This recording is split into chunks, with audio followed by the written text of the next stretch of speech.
If I were to come to you and ask you to set up an Agile community of practice and give you free reign to say you have total control of the, like, you are in control of the Agile community of practice at my company, where would you start? What would you do? What does the outcome look like? What would your goals be? What is everything? What does it mean? Yeah, Agile community of practice. Yeah, that's a great phrase, community of practice. And you stick the word Agile in front.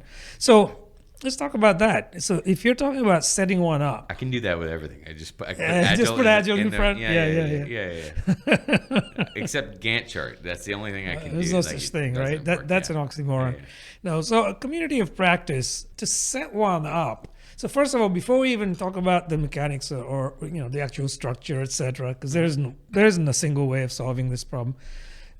It's what is the business objective behind setting up the Agile community of practice? Yeah. It's an investment, right? And it's not an insubstantial investment. So what is the company hoping to get out of this? And then what you've got to do is look at the landscape of where we're at organizationally in terms of Agile maturity. Mm-hmm.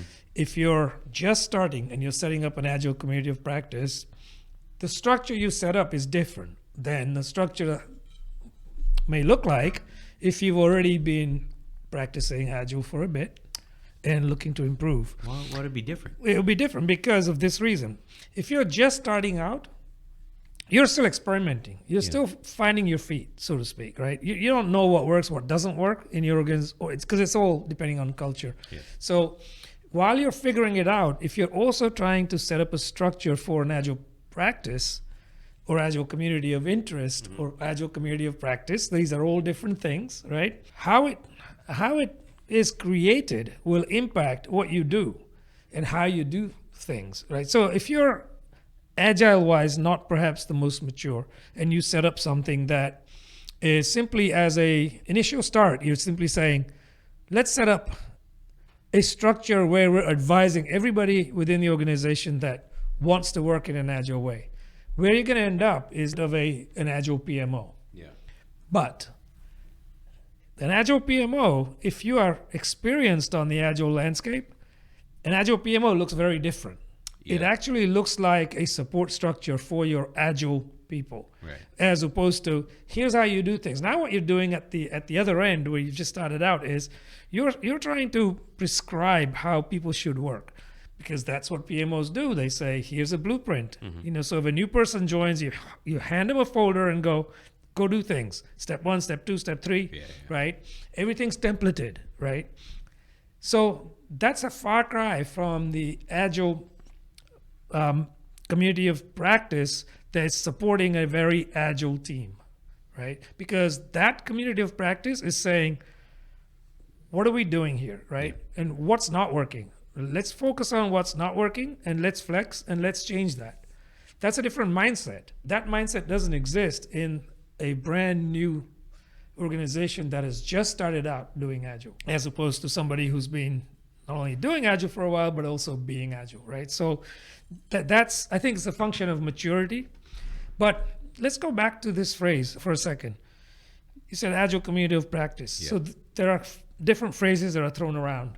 And I think it's important to kind of draw out some distinctions here. Community of practice is something that it hovers around a discipline, a role largely, right? So an Agile community of practice, it hovers around all things Agile, but then is that focused on Scrum Masters, product owners, developers, BAs, anybody really who's interested in Agile. And you can take a macro view of that and say, is it just concerned with software development or, HR, finance, anybody really? Where do we draw the lines, right? So that's one thing. But the other terms that you often hear are community of interest. Mm-hmm. And a community of interest to me is much broader than a community of practice, because the word practice says you're actually doing it. Yeah. Community of interest is, I'm intrigued by this whole Agile thing. I just want to learn more about it. I'm going to show up. And if I like it, I'll stay, I'll come back. Otherwise, I'm going to take off. That is different to me, right? So an Agile community of practice hovers usually around a role. You might have a Scrum Masters Agile community of practice. You might have a product community of practice. You might have a development community of practice, etc. Now, there's different terms even within that. So, for example, if you have a Scrum Masters community of practice, I've seen that very effective structure, but they don't call themselves that. They call themselves a Scrum Masters Guild. There are subtle distinctions between those two. A community of practice can come together and talk about their role, and it could be any topic within their role. What do Scrum Masters do when faced with churn on their team? A whole myriad of different topics around that. Whereas a Scrum Masters Guild picks one topic typically, right, for a given meeting or a session, and they explore that, and then they do things around that topic, perhaps hands-on, ideally, to drive that concept home. The idea being, when you attend that guild, you're going to go back with something tangible that you can actually put in practice the next day. Right. Yeah. So roll it back up again to the community of practice. For a new organization setting one up, know two things. One is it's going to cost a little bit of an investment, right? And the second is it will morph as you grow. It will not look the same. And a lot of times what I see companies doing is trying to keep it the same. This is how we do things. It's like, that's how we did things 2 years ago. We've matured. We've matured 2 years hence. So can we change our practice too, right? To kind of keep it going. They don't do that because that's just the mentality of it. And a lot of times PMOs are changed into Agile PMOs just by adding the word Agile in front. So they're just doing exactly what they were doing before. You added the word Agile. Right? You're Agile now. That's exactly what they do. That they were doing before they were an Agile PMO. And that's why it doesn't work.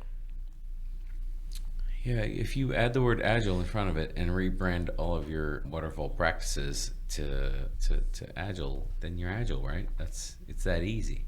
Right. I guess what we probably should have started with is, why should I even attempt to set up a community of practice?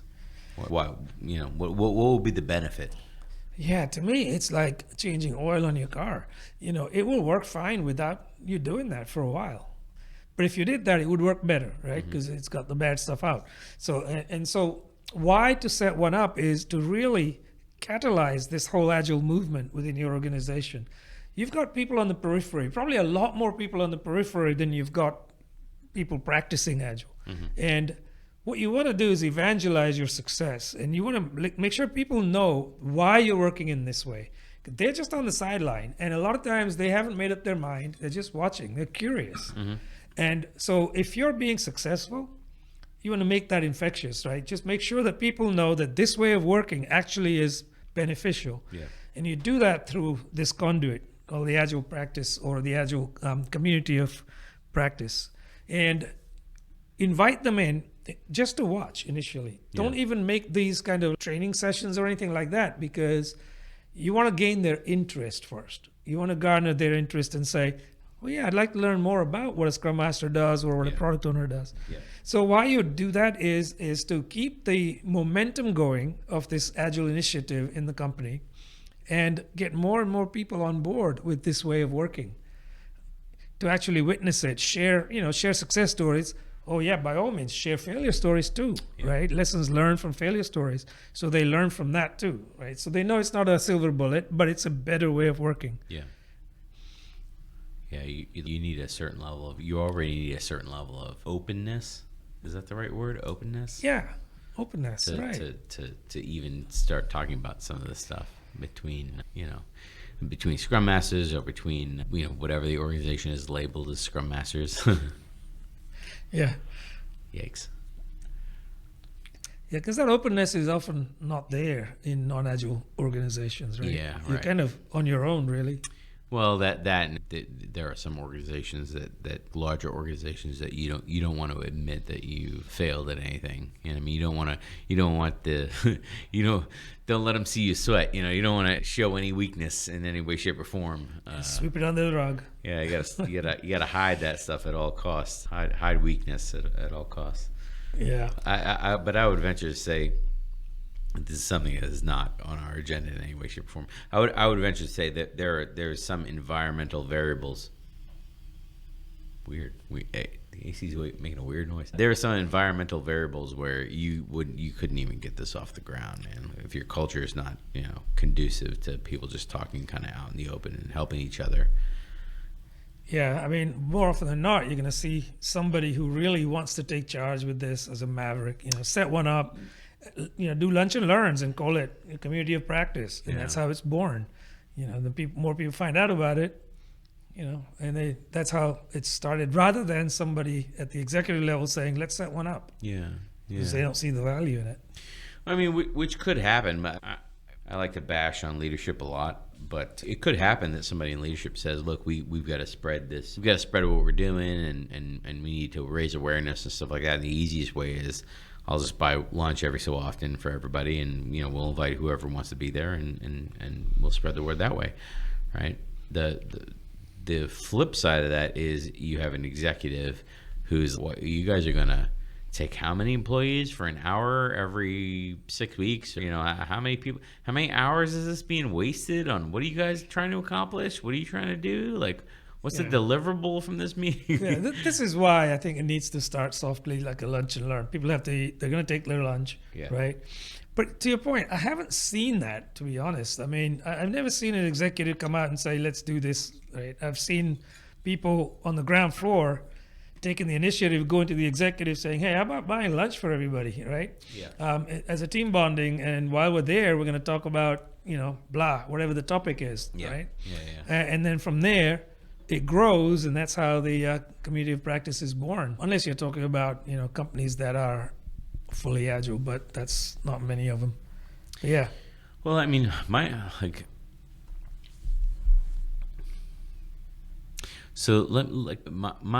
thing with this topic is it's a lot bigger. It's a lot bigger conversation if you're trying to kick something like this off, and you have your team. Maybe you're a scrum master. You have a scrum master for another team, and maybe you know some agile coaches throughout the community or whatever. But maybe your company only has 2 scrum masters or whatever, and then you have, I don't know, some product owners or some people in executive leadership that are kind of supporting you. It's easy to kind of get together, come up with some topics, throw some slideshows on some PowerPoints up on the screen while everyone's having lunch. It's a lot different than if you're trying to catch fire from a spark at a very large organization to say, hey, I'm a scrum master on these teams. I'm going to invite key people from other departments I think might be interested, or other people in, I don't know, maybe middle management, untransformed. I don't know what the word is. Basically parts of the organization where agility could benefit them, but it hasn't reached them yet. Kind of what you were hinting at, which is, well, you get your marketing people, and you got over here with this other department, and they could benefit from agility, but they haven't. It's kind of contained within IT right now, and it hasn't really spread. So let them get a window into the world, and let them start seeing what they could be participating in. I don't know. I guess I kind of just walked around and contradicted my own point, which I enjoy doing, which is saying, oh, hey, I'm at this smaller company, and I don't really have. It's just us people in IT doing it, and we're gonna start it, but then we're gonna extend invitations out to marketing, sales, HR. Yeah. You know what I mean? Yeah, it typically does start that way, within IT, as you said, right? And then somebody says, well, how about we get these procurement guys in? It is. So it spreads from there. What really helps, though, it may not be feasible to buy lunch for everybody. Put on cookies or something. That helps. Yeah. Food always helps. People show up. I don't know, man. Lunch is cheap. Come on, man. Yeah, how many people are going to have it? You're going to have 300 people in a room? I highly doubt it. How many people are you going to have in a room? 20, 30 yeah, at the most. Come on. Lunch, it's not that expensive. Yeah, you've got to be able to petition your leadership to fork out that much at least. Listen, I'm just saying, if lunch for 20, 30 people makes or breaks a company, you got other issues. COP is not your main It's issue. how you sell it, though. It's lunch for 20 people, let's say, right? What's it going to cost? Whatever it is, $250 it is. Look at the flip side of it. For that $250 investment for the company, you've now evangelized a single topic for an hour with 20 people. I mean, come on. The ROI on that is not even worth debating about. Yeah.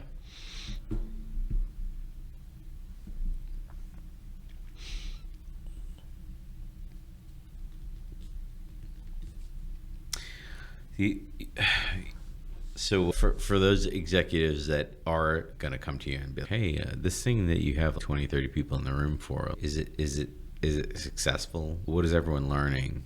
What is everyone doing? How are you going to quantify it to that executive?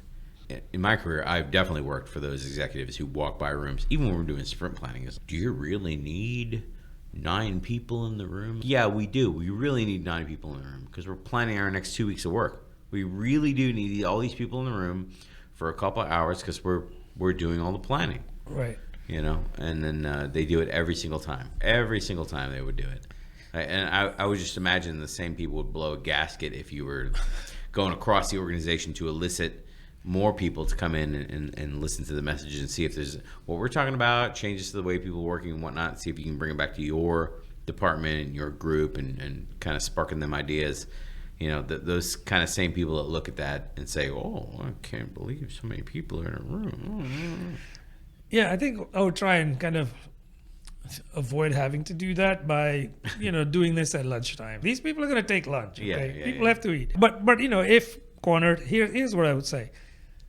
Make a list of the topics that you've talked about. Mm-hmm. If you have multiple events, if you have one, make a list of the topics and say, we have just educated all these people in this. What does that actually mean? It means that they understand how to estimate things better, or whatever the subject matter is, right?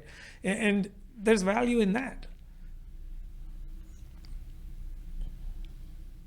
If they the other thing you could do is to say, well, if we got somebody in the company from an external source, somebody to come in and teach us about estimation, for example, mm-hmm. how much would we pay that person? Yeah. We spend a lot less on lunch. Well, that could be what it turns into, because especially if you have a company that, let's say your Agile adoption, you're still early in your Agile adoption, and you don't have expertise in-house. Maybe you have 2 Scrum Masters that haven't been in the field a long time, or maybe you just have one. Maybe you're a small company. Yep. And you have to bring somebody in at lunchtime to help you figure out, to bring in guest speakers or something like that. Yeah, and that is very, very common. I think what's really common is for these Scrum Masters, these are the people that take the initiative, yep. to reach out to the community. Right? So they might reach out to a local chapter of, PMI. It is some Agile people in that chapter.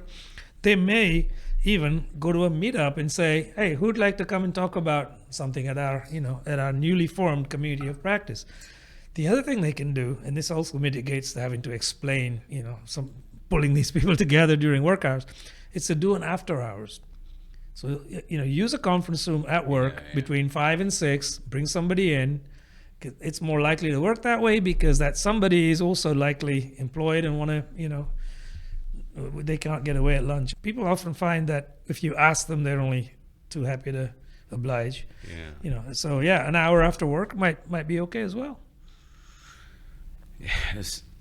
I could see that getting out of hand at a large company, though. Very quickly could turn into something that's way too big for you to want to manage. A small company, you're dealing with maybe 10 people internal and a couple of people external, whatever. A large company, let's say you started with 15, 20 people from your immediate teams, and then it turns into, a 300-person affair. Yeah, it can happen. But, when that happens, now you have a different problem. Yeah, success becomes your problem. Exactly, yeah. You've proven that there's a need for that. 300 people want it now. Yeah. So, you're right. You may have to divvy it up by, segmenting the topic in some way or something like that. So who would you, I'm not sure I have a clear delineation between a community of interest versus a community of practice.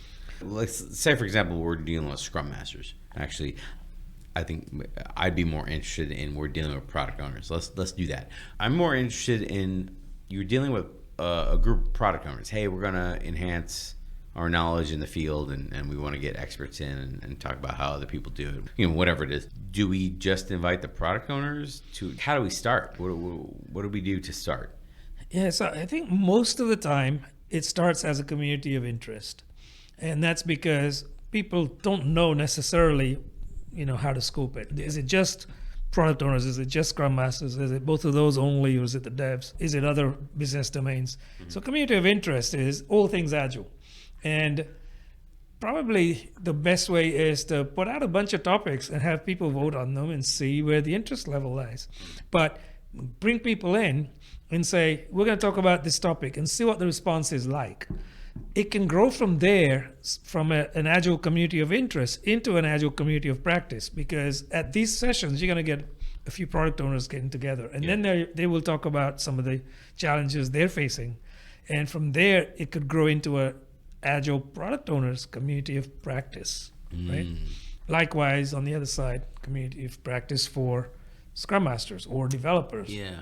So if you were starting from scratch, would you start at a higher level, broad topic kind of group and then see what spawns off from there? Yeah, absolutely, because you don't know where it's going to go. You don't know who's going to be interested in which subject, right? Yeah. Maybe the product owners are not as interested in this as Scrum Masters are, but you wouldn't know that, right? So I would keep it open. It also allows you to do something else, which is let people who are not product owners in this example attend to learn more about product ownership. So keep it open, invite everybody who's interested, but don't call it a community of practice yet, because it's really only a community of interest at that point. How do you know when it's a community of practice? When the product owners get together in our example and say, we need to talk about this specific topic. We're not sure if anybody else is interested because it's more just for product owners, right? Yeah, it's like a niche So, kind of thing. yeah, and that's when you say, okay, well, we're going to spin that off as a community of practice for product owners. But at that point, I still wouldn't exclude anybody, right? All are welcome. Because you don't know, there could be budding Scrum Masters that want to become product owners. So keep it open to everybody, but then formulate this more focused group. And again, as I mentioned earlier, the idea is when that focus group meets, they take one topic, keep it fairly focused, right? It's not going to be anything. And the idea, again, is at the end of the session, one of the objectives is for these people to take away something that they can practice, right? Put something into practice right away. Yeah, they get something concrete that they can use. Something like tangible that they can use. Right. As opposed to just a concept. Exactly. Yeah. That's always been my thing, where I'm kind of the communities of interest are kind of hit and miss with me, because you need to give not really a new way of doing things, but something I haven't thought about, a method to approach something that I do on a regular basis that I haven't thought about. This is how to do this that other people. This is a way to do this that other people are doing, and maybe you're not doing it that way. So, maybe it's a new way to do something that I'm already doing, or maybe an easier way, to do something I'm already doing. I absolutely feel that. Last time I felt like that was when I was at a community of interest. Somebody presented on hashtag noestimates. It's like, I'm estimating. I didn't know that was a viable option too. That's how you do it. It piqued my interest. That's it. That's the definition, maybe. If it piques your interest, it's a community of interest. Oh, okay, yeah, well, that's a good one. I was gonna say, you said hashtag no estimates, and I lost my mind. I just Did we talk about that on a previous podcast? I stopped listening to everything you said, and rage just filled my brain. No. The funny thing about that is, it's that topic is presented so poorly. I don't know why. I don't know why. Because it's so.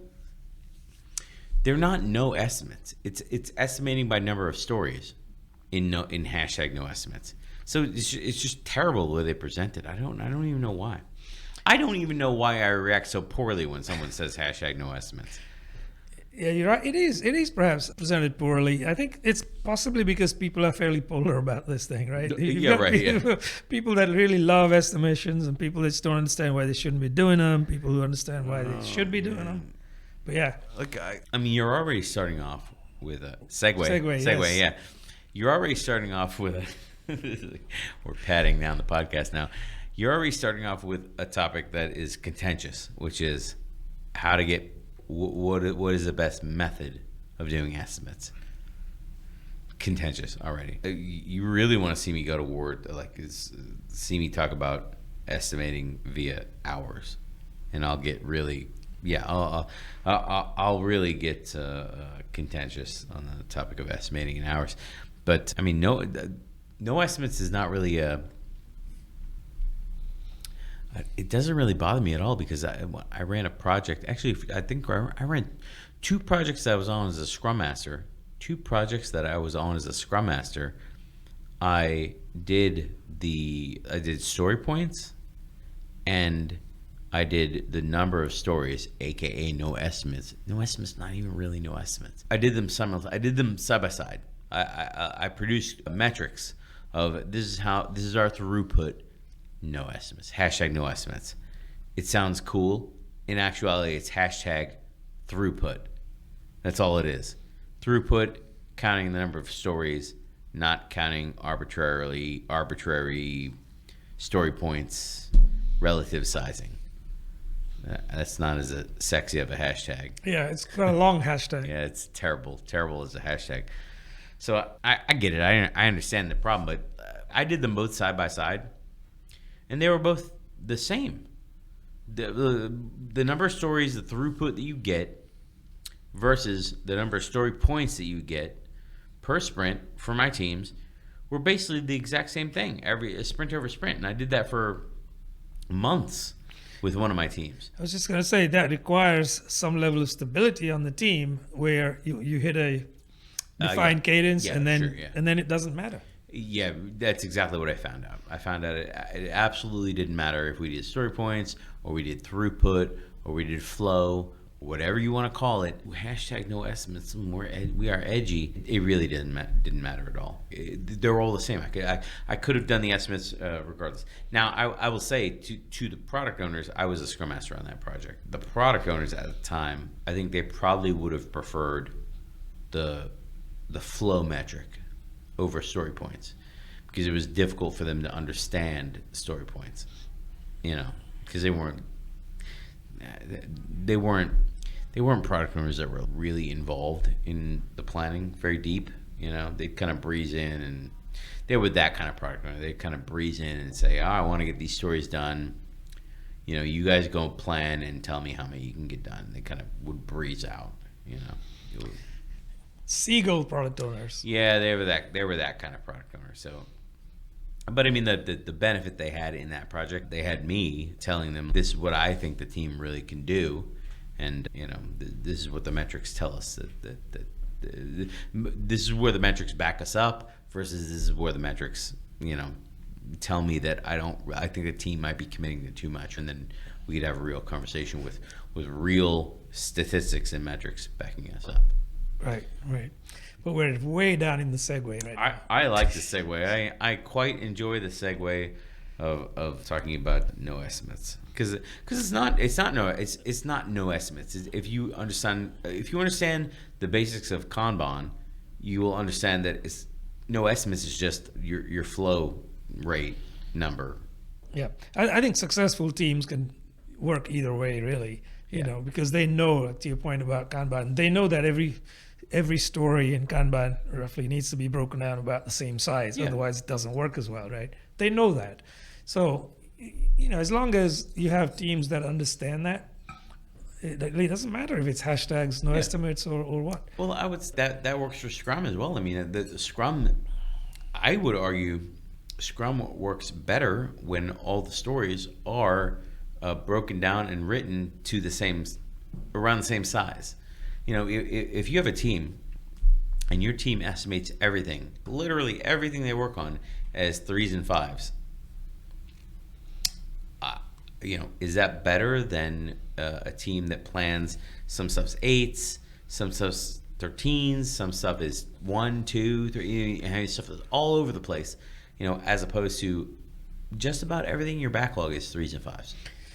I think the answer to the question, is that better or not, really depends on how much do they get finished by the end of the sprint. Yeah. Because to be honest, there are some things that are pretty small sometimes, and to call them a 3 or a 5 might not be right, because it's just a 1. It's a deployment somebody has to do. Whatever it is. Well, I mean, if you're changing the label on something, oh, that's super quick. Yeah, I mean, but the point is that if you're looking at fluid mechanics of things moving through a pipe, you want all your little particles to be relatively the same size. Absolutely. In order to flow through the pipe faster. So that's where I was going with that. Now, the teams that I most recently worked with. Oh boy, we're not even anywhere near the topic. Look at us. The teams that I most recently. That's how you know. That's how you know it's my part. My contribution to the conversation. It has nothing to do with what we're talking about. The teams I most recently worked with, they would be all over the place. Their current sprint would have 21s and 13s and a couple 5s and some 2s, and they'd be all over the place because the product owner is just getting hit from every single angle of, work on this. Oh, this one thing came in real quick. Yeah, I mean, you could see after a few sprints, did they leave those 21s unfinished? Yeah. I always try and coach the teams to not go even to a 13, because on a 2-week sprint, honestly, if you have a 13, what else are you dropping, right? Because it's a big enough thing that takes you most of the sprint to complete. You can look for symptoms. They would have done, but not tested because it was a 13. It's that tells you it's too big, guys. Well, and what I saw with the team that I was just talking about, the 21 item was something that went on from sprint to sprint to sprint. Oh yeah, the zombie. It was so big and ill-defined that they weren't exactly sure what was involved, and it went. I mean, it got carried over into, I think, 3 sprints. It got carried over. They started with it on what they were. Well, it's a 21, so it's super big, but it's not as high priority as the rest of these little things we're trying to knock out and get out there and get done. So we're gonna let it we'll put it into the sprint. We're not sure if we can finish it, but we'll try to take it in. And it was lower in the backlog, and they tried to take it in, and then they took it in the sprint because somebody started on it. Sorry. They took it into the sprint because somebody started on it, but they couldn't finish it at all. So I'm over here. If you know you can't finish it, but if you're starting on a little bit of it, maybe we can break it somehow where you start your piece. No, we didn't do that. Yeah. So they started on it, and then it didn't get done, and then the whole thing got moved into the second sprint. And the second sprint, it was a part of. It wasn't really a high priority anymore. But it wasn't exactly. It was looming on the deadline. It wasn't a low priority. So kind of in the middle. So it was in the middle, but things kept coming up in the sprint that were more important, or work that was actually able to be completed, that was clear. Right. Jumped ahead of it, and then it never got. Most of it got done. I would say 3/4 of it got done in the second sprint, but then it got in the third sprint, and then the third sprint. By now, this is the third sprint, so it's 6 weeks basically, and this is a 6-week. So now the deadlines are in the past. You know what I mean? Now it's only become the top business priority because it was promised 3 weeks ago, and that it should have always been broken down in the first place. Absolutely. That's with that item, and I knew the whole time it always should have been broken down in the first place. It was just sometimes this is a tough one. And I know it has nothing to do with communities of practice, but this would be one of the ones that I would present this as an example. If I was with a bunch of other Scrum Masters, and we were just talking about Scrum Master stuff, or maybe product owners, but if I was in a safe environment to talk about, hey, we had a failure and this is why, I would bring up, I had this work item. I'll show you all the work item, because if it's other peers, Scrum Masters working at the company, they're probably, even if they're not familiar with that specific work item, they'll be generally familiar enough to understand. When I showed them the work item, I pull it up in Jira or VSDS, or pull it up, and I'll show them, hey, this is the way it was written, and this is what we did along the way. This is what we did along the way, and they'll be able to learn from my example to say, everything I just said to you. This is when we started. It was like this, whatever, and in reality, we all know we should have split it. So this is a great candidate for a story that should have gotten split. Now let's talk about how we could have split, because when I show it as an example, we're already done with the work. So the difficult part is over and done. Yep. So we can look at it in hindsight, or hindsight being 2020. We can look at it in hindsight and say, this is what we should have done. It's obvious to everyone we should have done. Well, it wasn't obvious when we were trying to get the work done, when everyone's screaming at us. Of course. It wasn't obvious, yeah. Of course. But that's a huge benefit of bringing it up in a group, is everyone can have their input and say, well, I would have done this and I would have done whatever, and then maybe I can better arm the people in the room to go have those fights in the future. That actually might be good without exposing the specifics, to create as a case study to showcase at one of the lunch and learns, let's say, at a community of practice, right? And say, how could we do this? here's what happened. So lay out the scenario and say, here's what happened.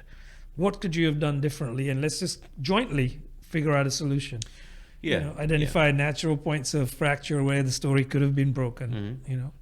Yeah, well, I would hope that if you're talking about just inside of one company, if you're not talking about bringing it to the greater community or people outside your company and stuff like kind of what we talked about and then wheeled back on. If you're just talking about people inside your company, I would hope that you have an open enough culture to show the actual work item, to say this is how it started, this is what it looked like when we were done with it, this is how it changed. Let's talk about ideas of how we could have broken things up and use it as an actual working example. Because I think that the more specific the work, I don't know, that's not the right term. The closer to home the problem is, the more impact it'll have on the people in the room. The BAs could look at the issue and say, "Oh, I have a good idea of where I would have broken that down. Maybe I would have broken it on the bounds of the systems that interact with the pieces of data that it gathered from different systems, or maybe I would have broken it by business functionality, or maybe I would have broken it by product as they interact with the pieces. Whatever. I mean, they'll come up with ideas and they'll hopefully share it in the session. But if it's just your company, just people in your company, I wouldn't have a problem sharing even if I wrote the user story to start, I wouldn't have a problem saying, "Hey, I wrote this because I did this all the time when I was a product." Actually, to bring this up, to make a long story even longer, when I was a product owner and we would go through refinements, I would cut my finger somehow. When I was a product owner and we would go through refinements, I'd bring up stories to the team and I would say, "Hey, I want to get this done and this done and this done," and I'd have the clear written business goal, as somebody in the company, whatever, some customer, stakeholder, whatever, trying to do whatever.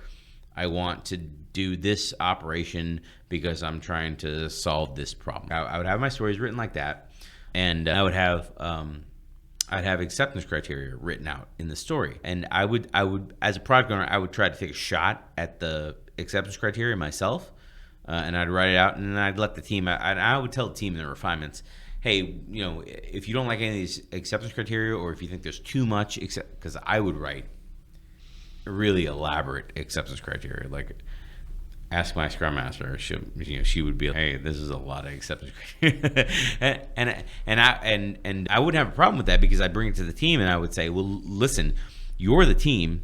You are implementing what I'm writing, and if you think there's too much acceptance criteria in here, you guys need to challenge me on it, and we will split the story in half, and then I'll take half that acceptance criteria and move it out. But you need to."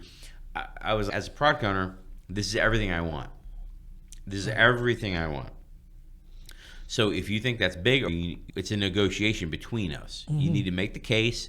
We'll talk about it. And I have zero problems copy pasting half the acceptance criteria, throwing it into a different story, changing the business logic slightly, and then it becomes a different story. Right. Or maybe it becomes 2, 3, 4 stories, whatever it is. That stuff never bothered me. As being challenged from the team never bothered me. But what I found was,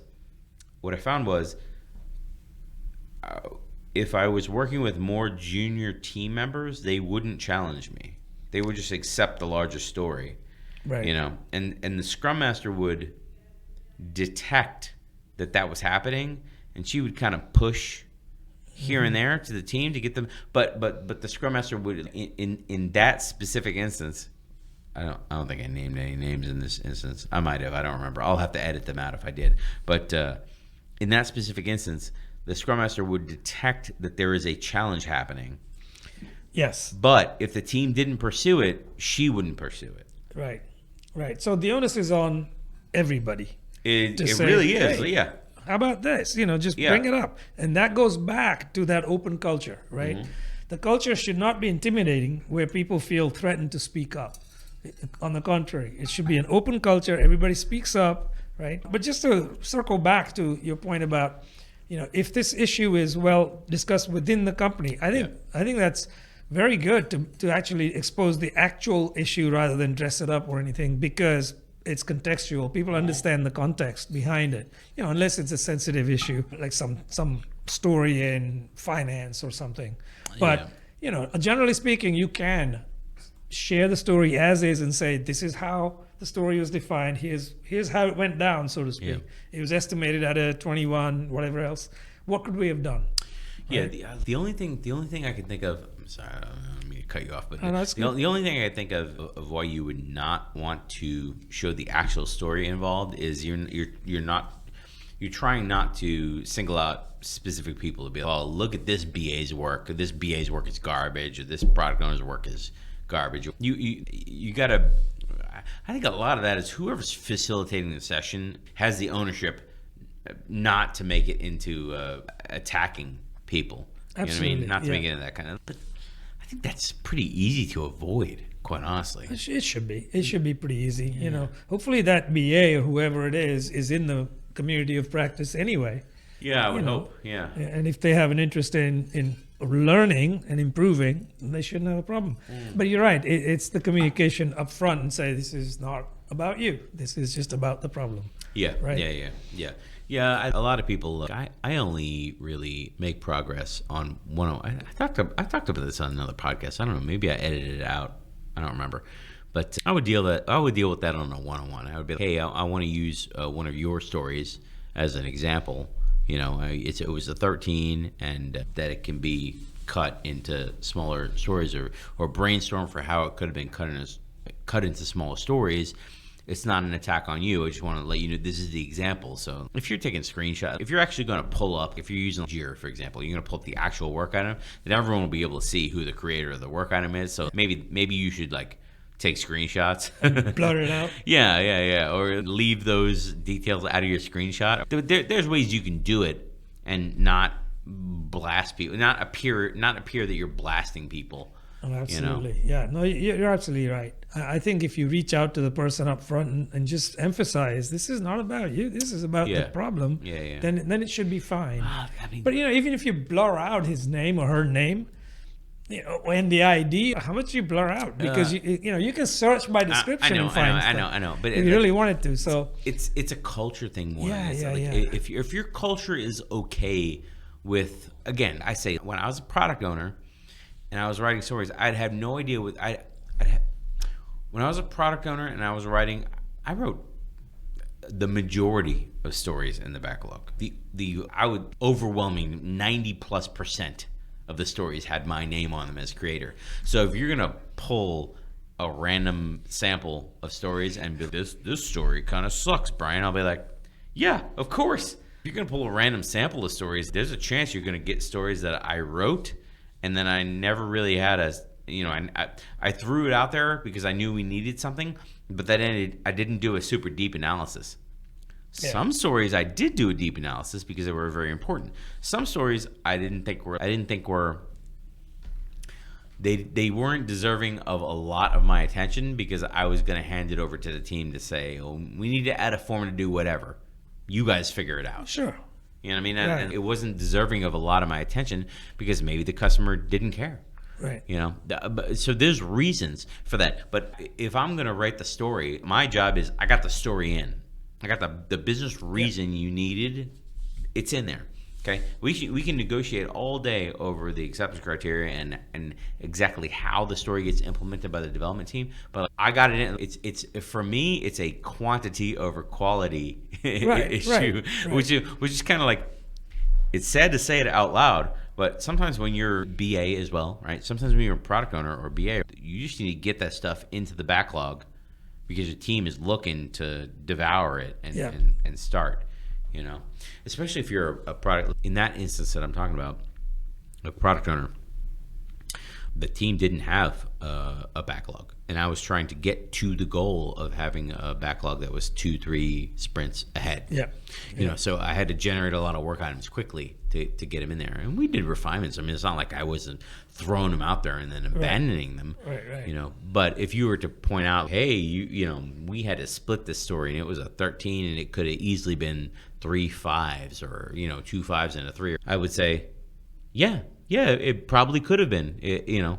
Had we had the time enough to sit down and had you guys challenged me on it and thought about breaking, we'll break the UI delivery into 3 pieces, and we'll do a little bit of the database and a little bit of the UI in this first phase, and then we'll do a little bit of the middleware in the second phase to kind of enhance what we did, and then at the end we'll kind of revisit everything and you know, 100%, I'm on board. Let's do it. Woo! But as a product owner, I'm just trying to jam out work as fast as possible. Sure, man. and you know, I don't think as a product owner you need to defend that in any way because you didn't provide the estimate anyway. Likewise, though, the team doesn't have to defend it either. It's a process, right? We're trying to improve. Here's what we did. That's in the past. Yeah, it's right? So the point in this the only reason I raise that is in case anyone got defensive about, well, the community of practice is going to use your work item as an example, or something that you touched as an example. I can easily see where people can get defensive about that. Sure. We talked about this last time